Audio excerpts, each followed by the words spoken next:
Shalom, shalom, bien-aimés dans le Seigneur, et que la paix et la grâce du Seigneur soient avec vous encore aujourd'hui. Amen. Bien-aimés dans le Seigneur, notre Dieu est merveilleux. Je bénis encore le nom de l'Éternel pour le souffle de vie, pour la force et le courage qui nous a encore renouvelé aujourd'hui. C'est une grâce. Alléluia. Notre Dieu est merveilleux. Amen. J'aimerais dire à quelqu'un aujourd'hui, glorifie ton Dieu en tout temps. Quelles que soient les situations par lesquelles tu passes, il ne t'a pas oublié, il agira en son temps. Et que la patience soit ton partage. Aujourd'hui, je veux parler de l'impatience. C'est quoi l'impatience? C'est le manque de patience. Lorsqu'on est impatient, on peut commettre l'irréparable. Lorsqu'on est impatient, on n'écoute personne. On s'est dit qu'on va faire quelque chose et il faut qu'on le fasse. Et après, on regrette. Mais bien aimé dans le Seigneur, il faut savoir se contenir. Une personne impatiente ne sait pas se contenir. Une personne impatiente ne sait pas attendre. Elle est décidée de faire quelque chose, ben elle va le faire. Quitte à le regretter, mais il faut qu'elle le fasse. Mais nous ne devons pas être des personnes impatientes. Amen. Nous allons aller à la lumière de la parole de Dieu et puis on comprendra quelles sont les conséquences. On verra plutôt les conséquences de l'impatience. Je lis la parole de Dieu dans le livre de Genèse, chapitre 16, à partir du verset 1 au verset 6. Saraï, femme d'Abram, ne lui avait point donné d'enfant. Elle avait une servante égyptienne nommée Agar. Et Saraï dit à Abram, « Voici, l'Éternel m'a rendu stérile. Viens, je te prie, vers ma servante. Peut-être aurai-je par elle des enfants. » Abram écouta la voix de Saraï. Alors Saraï, femme d'Abram, prit Agar l'Égyptienne, sa servante, et la donna pour femme à Abram, son mari. Après qu'Abram eut habité 10 années dans le pays de Canaan, il alla vers Agar, et elle devint enceinte. Quand elle se vit enceinte, elle regarda sa maîtresse avec mépris, et Saraï dit à Abram, « L'outrage qui m'est fait retombe sur toi. J'ai mis ma servante dans ton sein, et quand elle a vu qu'elle était enceinte, elle m'a regardé avec mépris. Que l'Éternel soit juge entre moi et toi. » Abram répondit à Saraï, « Voici ta servante est en ton pouvoir. Agis en son égard comme tu le trouveras bon. » Alors Saraï la maltraita et Agar s'enfuit loin d'elle. Parole du Seigneur. Alléluia. Bien-aimé, l'impatience te ridiculise. Alléluia. Saraï n'était pas patiente et pourtant il y avait une promesse dans leur vie. Alléluia. Mais quand elle a vu l'âge et tout, elle s'est dit non, c'est pas possible. À cet âge-là, est-ce que je vais encore faire d'enfants? S'il faut encore attendre, non. Mieux je donne à mon mari notre servante, qui était jeune et belle de figure. Alléluia. Eh bien, qu'est-ce qu'Abraham a fait? Il est parti vers la fille.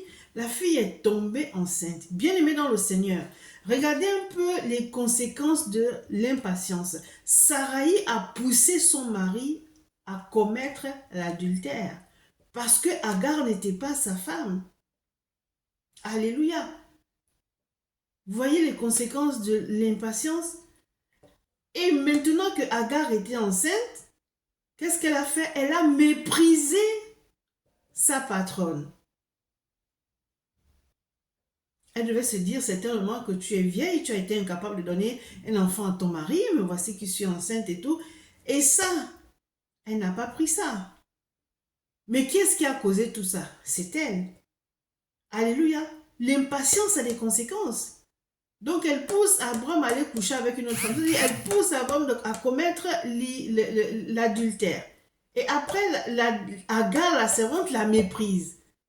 Donc tu deviens la personne méprisable dans tout ça. Alléluia.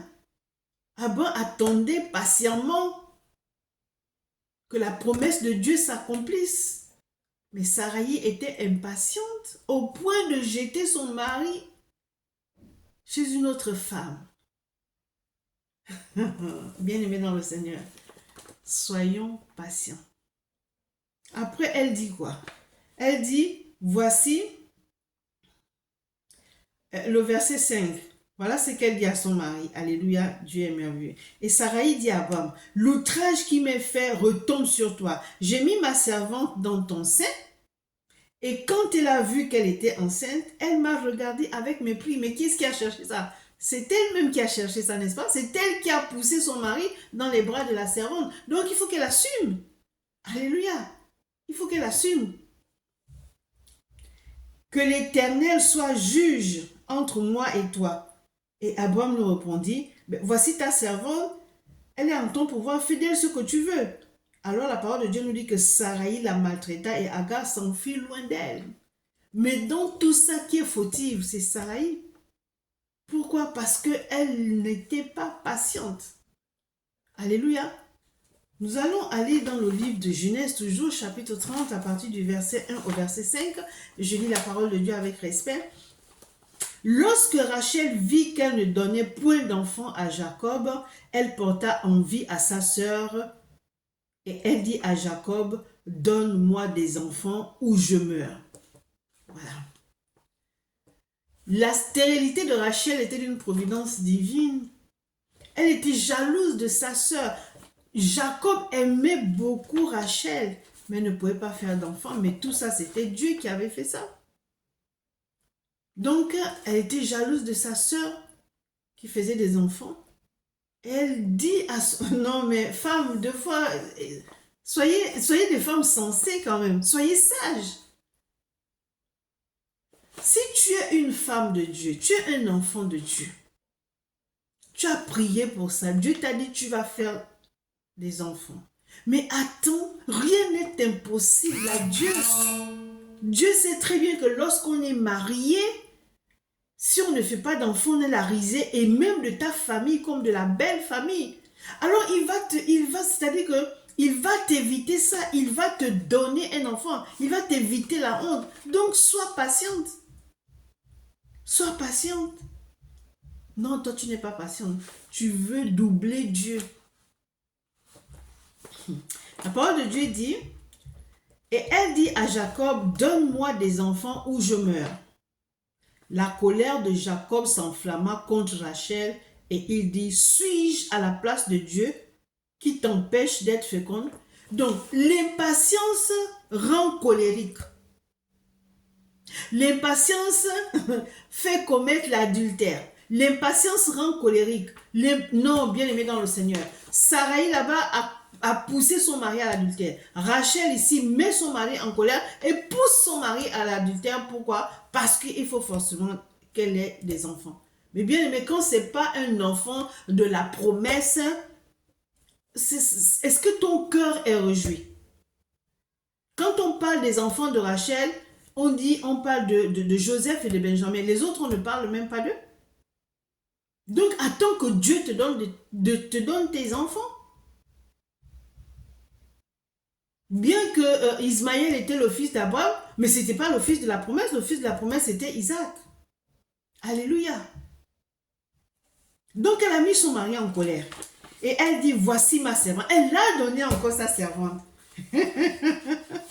Voici ma servante Bila. Va vers elle, qu'elle enfante sur mes genoux, et que par elle, j'ai aussi des fils. Et elle lui donna pour femme Bila, sa servante, et Jacob alla vers elle. Bila devint enceinte et enfanta un fils à Jacob. Elle ne s'est pas arrêtée là. Alléluia. Rachel dit, Dieu m'a rendu justice, il a entendu ma voix et il m'a donné un fils. Est-ce que c'était le plan de Dieu que Abraham couche avec Agar pour avoir un enfant? Est-ce que c'était le plan de Dieu pour que Jacob couche avec la servante de sa femme pour avoir des enfants? Est-ce que c'était le plan de Dieu? Pourquoi nous n'attendons pas le plan de Dieu? Pourquoi nous sommes impatients? Alléluia. Donc, l'impatience te guide. C'est-à-dire que l'impatience, ce n'est pas l'esprit, c'est la chair. Tu te laisses guider par la chair. La chair prend le dessus. Après, tu vas regretter. L'impatience te fait regretter. Hein? Pourquoi? Parce que ça te fait commettre l'irréparable. Après, tu dis, ah, si je savais. Bien sûr que tu savais. Bien sûr que tu savais. Mais tu voulais doubler Dieu. Après, c'est toi-même qui souffres. Sarah, sa servante, l'a méprisée. L'a méprisée carrément. Alléluia. Elle a poussé son mari à l'adultère. Rachel a mis son mari en colère. Elle a poussé à l'adultère. Parce que ses servantes n'étaient pas leurs épouses. Quand tu es marié et que tu couches avec quelqu'un d'autre, c'est que tu commets l'adultère. Alléluia. Bien-aimé, notre Dieu est vraiment merveilleux. Hein? Il est merveilleux. Il a pitié de nous. Il a compassion pour nous. Il nous pardonne nos péchés. Mais nous, on est toujours dans l'impatience. C'est comme si on se dit enfant de Dieu juste pour la forme. Mais on ne sait pas ce Dieu, on ne connaît pas ce Dieu-là. On ne connaît pas le Dieu que nous servons et nous ne connaissons pas notre identité. Alléluia. Dieu est merveilleux. Amen. Si Dieu t'a fait une promesse, que tu vas te marier, tu vas te marier. S'il a dit que tu auras des enfants, tu auras des enfants. Mais si tu es dans l'impatience, tu es dans les murmures, tu fais n'importe quoi dans ta vie, tu tardes la prophétie. C'est toi qui la tardes, ce n'est pas Dieu. Tu ne te conditionnes pas pour que cette prophétie s'accomplisse dans ta vie. Tu te dis, on m'a dit que j'aurai des enfants, j'aurai des enfants, puis c'est tout. Tu continues à mener ta vie comme ça. Tu ne pries pas, tu ne cherches pas Dieu, tu ne te ranges pas. Non. Dieu, quand il parle, ça s'accomplit. Ésaïe 55, 11 dit, « Ainsi en est-il de ma parole qui sort de ma bouche. Elle ne retourne point à moi sans effet, sans avoir exécuté ma volonté et accompli, bien aimé dans le Seigneur, mes desseins. » Donc Dieu n'est pas un homme pour mentir, il fait de l'homme pour se repentir. Alléluia.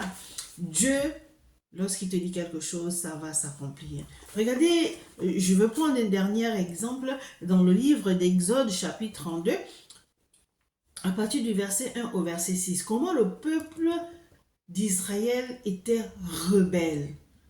Bien aimé, je vais lire la parole de Dieu. Alléluia. Donc, Exode 32, à partir du verset 1 au verset 6, je lis la parole de Dieu avec respect.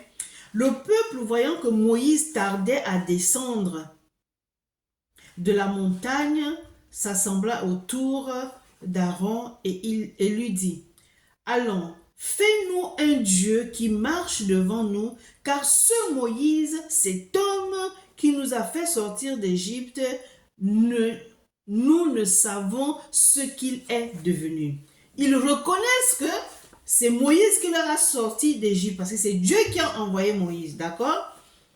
Et ils ne disent plus Moïse, ils disent ce Moïse. Ça, c'est de l'ingratitude. Alléluia. Donc, l'impatience même t'amène à être ingrat. L'impatience t'amène à être rebelle. Ça, ce sont les conséquences de l'impatience. Alléluia. Ils disent, car ce Moïse,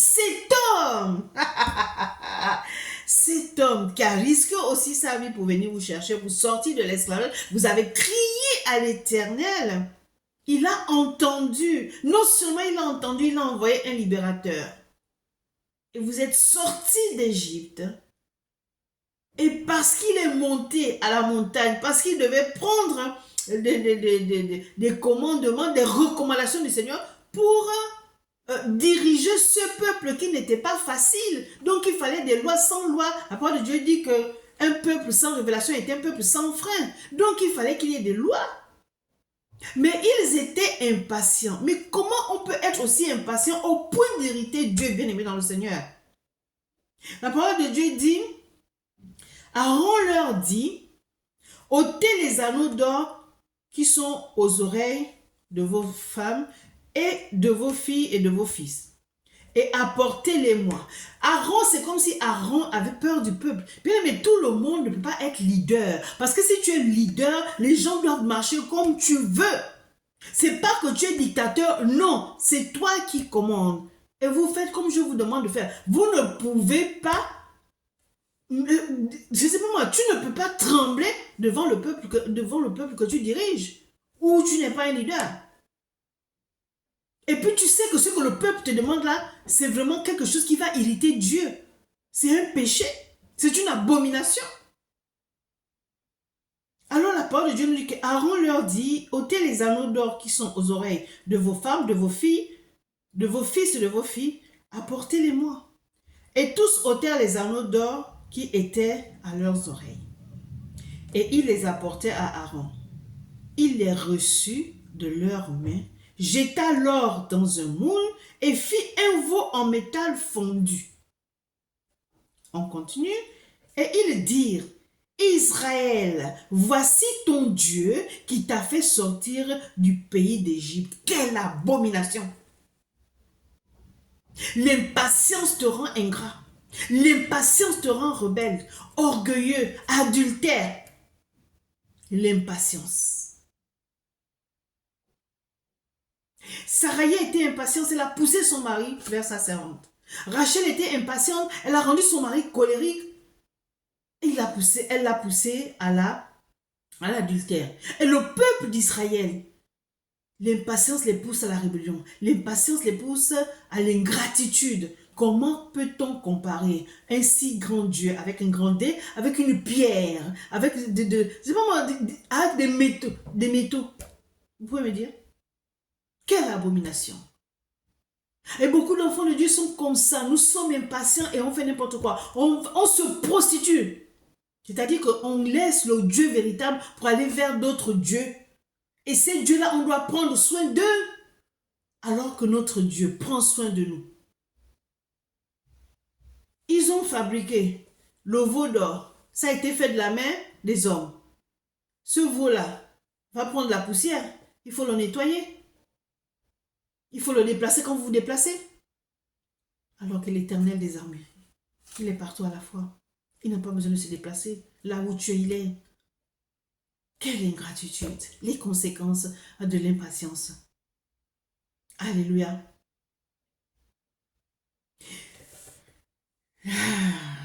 Israël, voici ton Dieu qui t'a fait sortir du pays d'Égypte.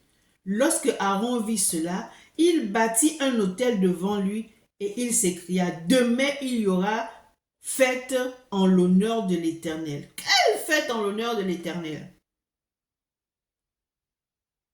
Le lendemain, ils se levèrent de bon matin et ils offrirent des holocaustes et des sacrifices d'action de grâce. Le peuple s'assit pour manger et pour boire, puis ils se levèrent pour se divertir. Ils se quoi? Pour se divertir. Comment ils se divertissaient là? Ça devait être des choses abominables. Des danses vraiment je ne sais pas moi, c'était de la débandade totale, de libertinage. Bien-aimé dans le Seigneur, ton Dieu ne t'a pas oublié. Arrête d'être impatient. Arrête de chercher le secours ailleurs. Tu vas quitter Dieu, tu vas aller chercher les marabouts, on va te dire amène un bœuf, on va te dire amène une poule blanche, on va te dire amène ceci. Tu vas payer pourquoi? Pour ta protection. Tout le temps, tu vas renouveler ça. À cause de ton impatience, tu es impatient pourquoi? Sans Dieu, tu n'es rien. Le peuple d'Israël, 400 ans en esclavage, ils ont crié. Dieu s'est souvenu qu'il a fait une promesse à Abraham. Que tes enfants, là, je vais les sortir. Ils seront en esclavage dans un pays étranger. Mais je les sortirai de là. Parce que celui qui doit vous diriger va prendre des recommandations chez Dieu parce que vous êtes un peuple vraiment rebelle. Et vous dites, ce Moïse, on ne sait même pas ce qu'il allait faire. C'est maintenant ce. Ah, bien-aimé dans le Seigneur, arrêtons d'être ingrats. Arrêtons d'être ingrats. L'impatience, waouh, a des conséquences terribles. Je prie que l'impatience ne soit pas notre partage. Bien-aimé, que le fruit de l'esprit nous habite. Le fruit de l'esprit nous guidera. Nous évitera de faire n'importe quoi. Sois habité du fruit de l'esprit. Sois habité du fruit de l'esprit. Le fruit de l'esprit te rend sage. Il te remplit de sagesse. Il te remplit d'amour. L'Esprit Saint est en toi. L'obéissance est ton partage. Tu ne fais rien sans le consulter. Il ne peut jamais t'induire en erreur. Alléluia. Que l'impatience ne soit pas ton partage. Ne sois pas comme Sarai, n'agis pas comme Rachel, et surtout encore moins comme le peuple d'Israël. Alléluia. Que Dieu vous bénisse. Amen.